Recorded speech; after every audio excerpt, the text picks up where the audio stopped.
The possibility was there. You'll never eat lunch in this town again. I had people who knew about what we had going on say to me, this is going to ruin everything you work for. And I was like, is it? And I still jumped. And that's why I love her, Jeffrey. You know what I'm saying? Niecy Nash, the acclaimed actress from TV shows like Claws, Reno 911, and When They See Us. She didn't know what the reaction was going to be when the world found out that she'd married a woman. But that's not the same thing as being nervous. There was no hesitation on her part. She hadn't been hiding or grappling over the years with her sexuality. She, perhaps rather simply, just found herself in love. This time with the singer Jessica Betts, one of her closest friends in the world, and she didn't want that relationship to only exist behind closed doors. So today, this is a story about learning something new about yourself in your 50s when you assume that all your life you're straight, and then giving yourself permission to follow a new path. From The Advocate magazine in partnership with GLAAD, I'm Jeffrey Masters, and today we're kicking off our big Pride celebration on LGBTQ&A with Niecy Nash and Jessica Betts. Here it is.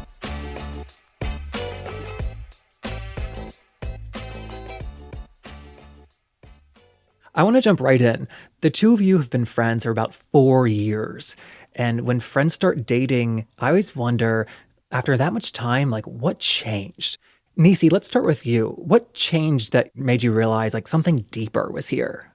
Well, first of all, I was single.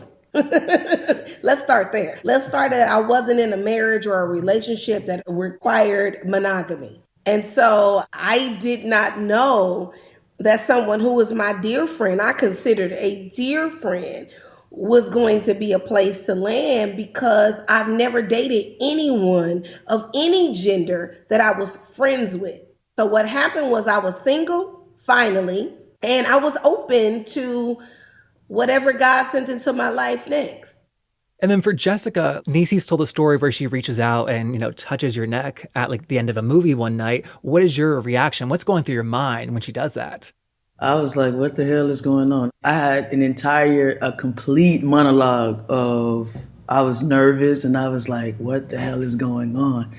But when her hand touched the back of my head, I felt butterflies and I was like, wow, it felt really cool, and I guess it just led to marriage at this point. Well, the funny thing is that you said that what you felt for yourself was the idea that you could love again. Yeah, after the butterfly effect, it was definitely that feeling like, wow, I could love again, and it put a lot of thought in my mind in terms of what could be, moving forward. And it was all scary. So I had so many different emotions going through my head at that time, but definitely feeling like, damn, I could love again. That was definitely part of it. Both of you have mentioned your amazing friendship. Were either of you worried oh my God, this might ruin our friendship? That would be me. Absolutely. But I felt like that too, Did you? Yes, I did. No, I did. Because if you felt like it, you still stayed on the ride. No, but it comes to a point where, when we did, after the head rub and after the exchange, if you will, she became reluctant. And so I started, and when I felt like I can love again, she started, pulling back and ignoring my text. And so I'm like, good morning. I'm like, there's crickets, good afternoon, crickets, good evening, crickets. So I guess she was kind of. I was very, very fearful, and I wasn't responding to the text messages. Because what was at the Keep in mind, she had already put her hand on my neck and got me all googly woogly inside. But then I got afraid because I was like, I never want to imagine a future without this being. However, what if I ruined it and this person can't be in my life forever? I definitely don't want to go down a path that would not have her in my life. And so I was backing up because I was afraid, and I was like, oh man, my life without this person ever? I'm not going to I can't make it. I don't want that. Then in the absence, she was all I could think about. And then I was like, I got to go ahead and call back. Well, I feel like for Jessica, there's this added complexity that you are falling madly in love with this assumed straight person. And on top of that, a celebrity. But I would be worried that, like, oh, I'm falling in love with somebody and they're never going to be ready to come out. This wasn't my first rodeo, if you will. I'm Jessica Betts, and I date the straights. As you can see, we joke about and on each other all the time. Of course, you don't want to be in a situation when you're with someone who wants to keep you in the dark or in the back or secret. And so I don't really feel like I ever had that fear, or she never made me feel like I would ever be that. I never felt like I couldn't be myself, and I never felt like she couldn't be herself around me. And there were times when we did have to be kind of low key. When we first started dating, when no one knew, and she would just cry. She would cry because, it was almost as if she was not able to show her love, and we had to kind of like tell each other we loved each other in secret and stuff like that. I remember having tears in my eyes. We went to the grocery store, and this was all during COVID. Everybody was on a lockdown and it was quarantine.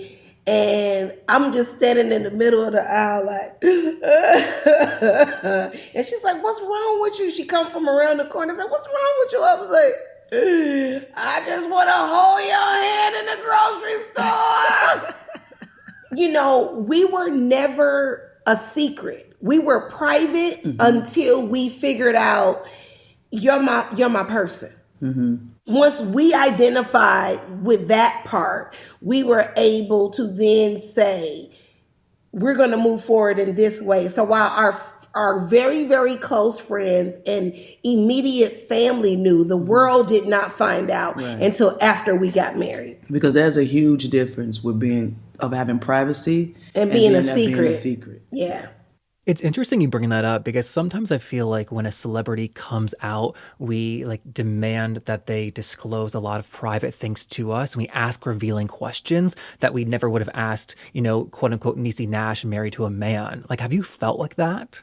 Well, I wasn't anywhere, and I just want to be clear about this part, to come out from. It wasn't like I was living a lie. I love the people who I loved when I was with them. Do you understand me? I wasn't living a lie. I just loved those people. When I loved her, I loved her. I didn't want that to be anything that was kept in the shadows and in dark corners either.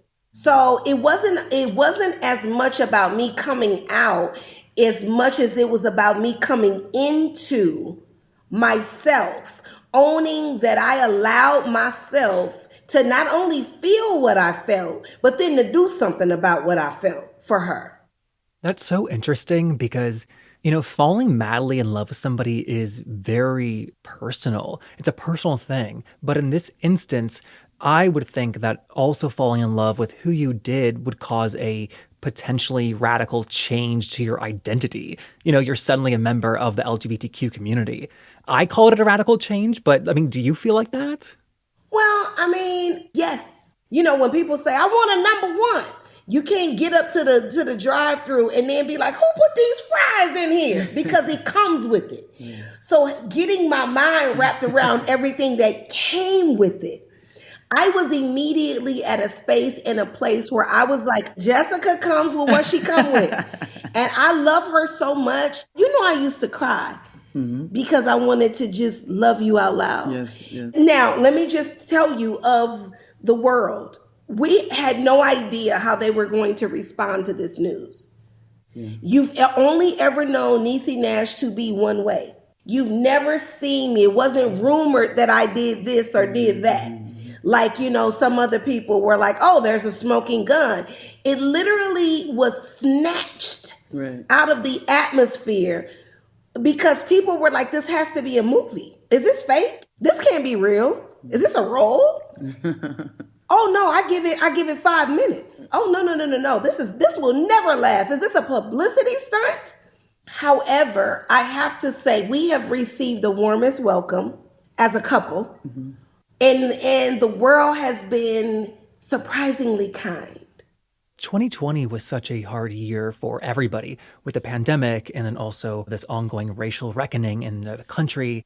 And I think what was so captivating about your wedding announcement was this explosion of Black queer joy that we rarely get to see. And then you were like inviting us to celebrate that with you. And bringing a sense of normalcy to it. I think that a lot of times, we are, in the LGBT community, we are placed under so many different categories and labels, if you will. And I just feel so happy to be with someone who understands me and understands, because I, being masculine identified woman, a Black woman, when all of the, when the uniform comes off, I'm still a Black woman, and I think people need to understand that. So they can stop, just kind of placing it other than what it is and calling it other than what it is, Very important that people know that.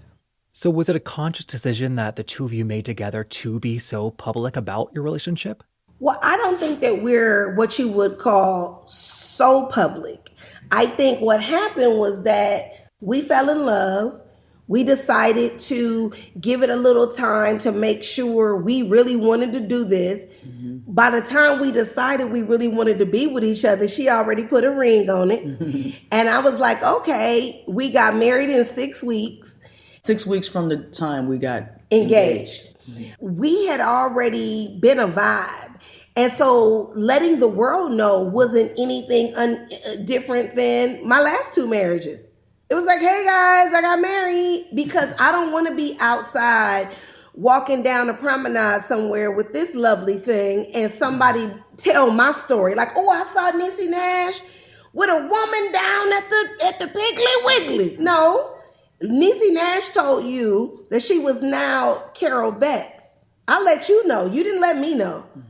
So I let them, when we let them know that we were an item, I'm not doing anything different than I would do with anybody that I was with. I'm with you all the time. So normally if I take a picture or a video, you somewhere right there. Mm-hmm. So it's not like I'm promoting an ideal in as much as I'm just sharing or my having life. An agenda. It's just we do what we do. We love each other, and it's bringing normalcy to a place that people who really still at this day and time still feel really uncomfortable with, and we don't feel uncomfortable at all. And I think that is why I asked that question, because I saw, just absolutely no hesitation to share about your new marriage and your new wife.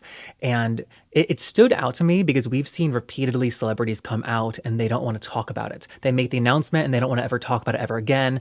And they also avoid queer media outlets, to be completely honest. Wow. We are releasing this interview while you're going to be on the cover of The Advocate magazine. And I'm like personally thrilled that you even wanted to do that. Oh, wow. That's crazy. We are honored, actually, because within the community, we just got to be real. Within the community, there are differences, within our community. So yes, absolutely. I think we are honored because we definitely want to be a part of some of the change and start conversations so that people can start feeling more comfortable.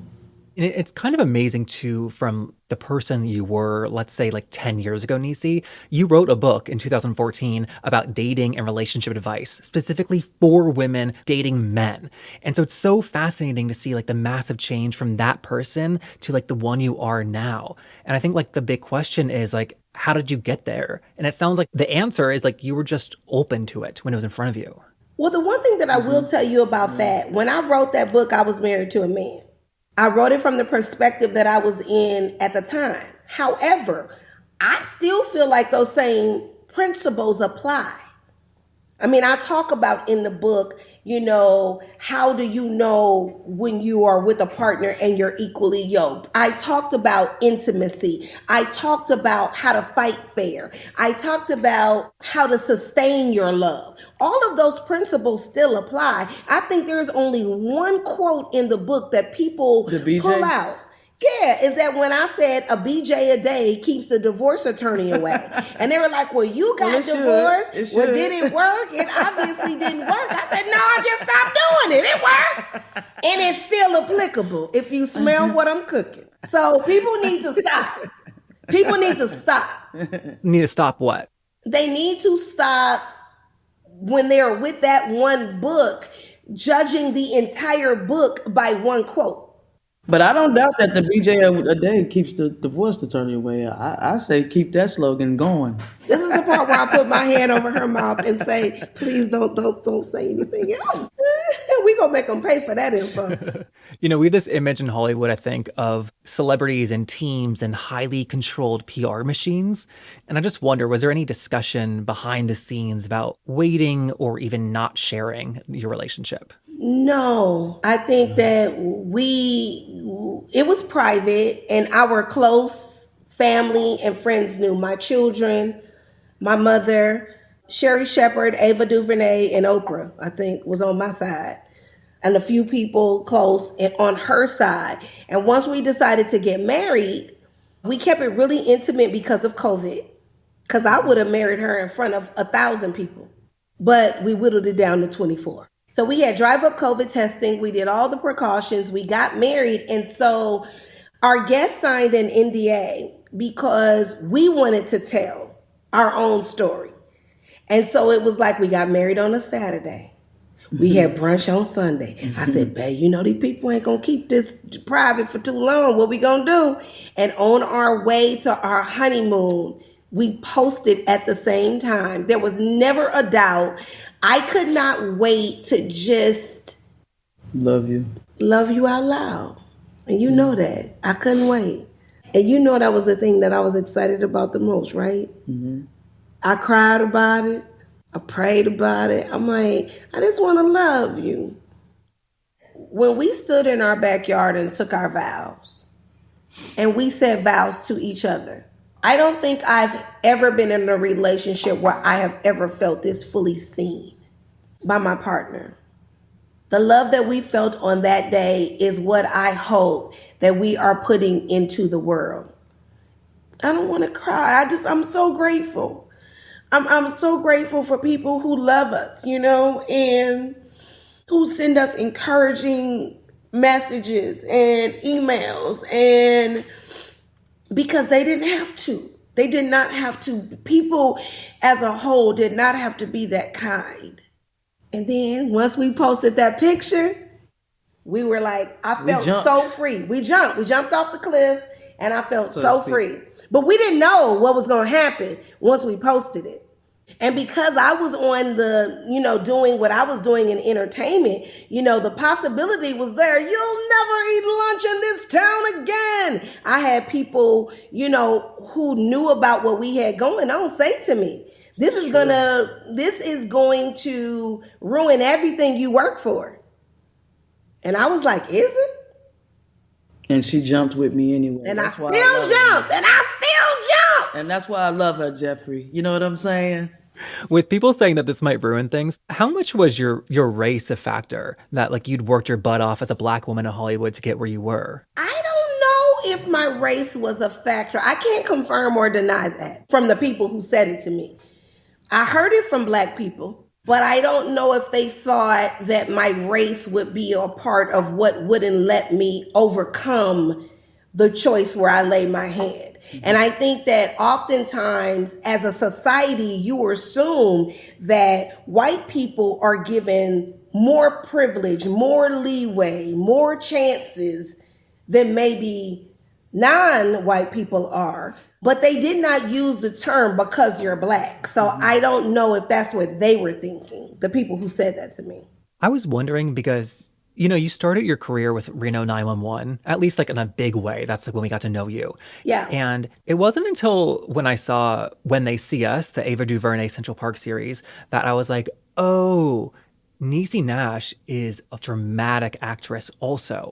And I didn't know if Hollywood has just typecast you as comedy only, or if there are simply just like fewer dramatic roles for Black actresses. Mm-hmm. No, I was definitely typecast. I mean, the industry was kind, but they lovingly said, oh, no, dear, you have a lane. You do over-the-top, broad comedy. And I'm like, no, I was born funny, but I know how to do other things. And so it wasn't until I did a very small, when I say small, I mean quiet series for HBO, and it was called Getting On. Once I did Getting On, people, and I got nominated for an Emmy for 2 years in a row for that role. And then that's when the industry took notice and was like, oh, you can do more than that. Yeah. So then it was Getting On, then came Selma, then When They See Us, then Uncorked. Like, so it started a rollout where people were like, oh, we can trust you with this type of work. And so right now, when I leave my beloved and go to work, I'm doing the Jeffrey Dahmer story, which is very dark, for Ryan Murphy at Netflix. So now people trust me, but so much so that I think they forgot I'm funny. I'm like, where's the comedy scripts? So, you got feast or famine, You mentioned that you called a couple different people about your relationship with Jessica, Ava DuVernay and Oprah. Was there any advice from any of those women that stood out to you? It wasn't so much about advice in as much as it was about support. It's challenging for somebody to advise you on a road that they haven't been down. But what they can do is tell you that I support you and I love you and live your truth and be happy. And that's the main thing. When people say, what should I tell people if they ask me any questions about you? Tell them I'm happy, because that's the most important part. I think that something that I like about queer relationships are that we get to shuck off traditional gender norms. To oversimplify it, the man is the provider and breadwinner and the woman is the homemaker. Are letting go of things like that like something that you're experiencing now? I don't know for me, per se. I don't think that we're experiencing that. The reason why I'll say that, because with Jessica being masculine identifying, like the roles for me haven't changed. It's not like, oh, now I found myself in playing a different role. No. You know what I mean? I'm still a wife. I'm still a homemaker. I'm still all of those traditional things. She's everything she was and more. Thank you. Well, what about for you, Jessica? What has it been like to take on this new role as stepmom? Well, again, this is not my first rodeo, so I've been with, women who've had children, and to, not just, love the woman, but to love everything about her and everything that comes with her, Stepmom, I guess Dia calls me mom, so it's kind of cool, actually. She says, hey, moms. Yeah. Our youngest. It's like, hey, moms. Yeah. What are our moms doing? It's kind of cool. It's because they're accepting and they're loving, you know what I mean? So it's really cool, man. It really is. As we wind down, I just want to hear about what's coming up next for you. Starting with you, Jessica. I mean, you're a singer. Are you with a label at all? I am not. I want to remain independent based on what I feel like is a highly anticipated EP. I'm working on an album, which I feel is very dear and near to me. And amazing. I asked that about a label not to be rude or judgmental, but because I think there's now a ton of interest in you, and I just wonder if you're hearing from people. Oh yeah, I'm hearing from people, and like I say, I'm just in the works of getting this amazing album put together. But the thing of it, let me tell you what she won't tell you. Let a proud wife say something. The phone is ringing off the hook. Emails abound. Everybody loves JV, and they want her to sing at this and perform at that. You know what I mean? So there's a lot of interest happening. You can literally go and download music that she already has out now. And people are like, oh my God, I love this song. I didn't know, you know what I mean? And people who were already fans of her are like, where's the new music? So she definitely has irons in the fire. Amazing. And then last question, I think it has to be for Niecy. I'd be remiss if I didn't ask about Reno 911. It was revived for Quibi, which has since shut down. You are a star and executive producer of it. Is there any chance we'll be able to see the show anywhere coming up? I think that we're moving over to another streaming platform. And I also know that we are in talks to do another Reno movie. That's exciting. Those two things are true. Thank you for spending so much time with us today. This has been fantastic. Well, thank you for having us. Thank you, Jeffrey. And that was Niecy Nash and Jessica Betts. They also cover our big Pride issue at The Advocate. If you want to check that out, you can find that at advocate.com. And then next week, we'll be joined by Ashley C. Ford, whose remarkable new memoir is coming out that is called Somebody's Daughter. So next week, we'll see you back here. And in the meantime, please help us spread the word by posting about us on social media. Doing things like that are really the biggest ways you can help our show continue to grow. So we're on Twitter and Instagram at LGBTQpod. I'm on there at JeffMasters1. Come tag us, please. We love hearing from you every week. We're brought to you by The Advocate Magazine in partnership with GLAAD. I'm Jeffrey Masters. I'll see you next week. Bye.